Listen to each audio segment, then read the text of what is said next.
ए सखी सुना हो फगुनी बेअरिया बहता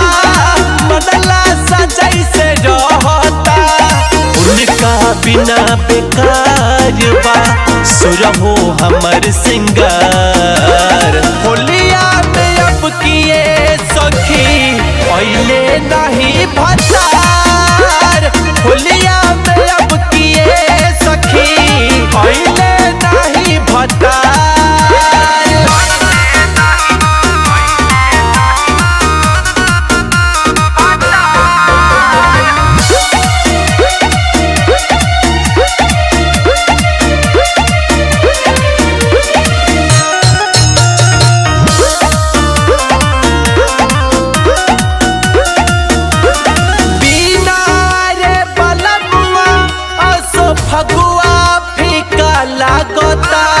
देवरा माटी लगना हमरो दर्द नहीं जानता और का कहिए सखी बिना रे पलकुआ असो फगुआ फीका लागता देवरा माटी लगना हमरो दर्द नहीं जानता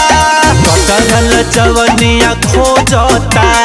पिचकारी के फुहार होलिया में अब किए सखी पहले नहीं भतार होलिया में अब किए सखी पहले नहीं भतार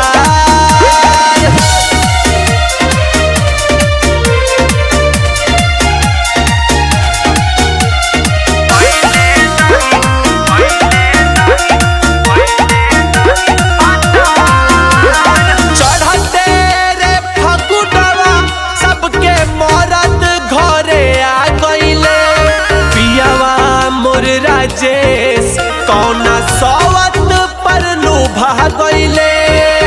बड़ा दुख बाए दादा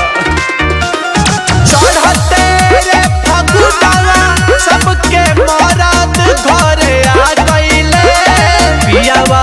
मोर राजेश कौना सवत पर लुभा गईले केकरा से रंग खेलबी हम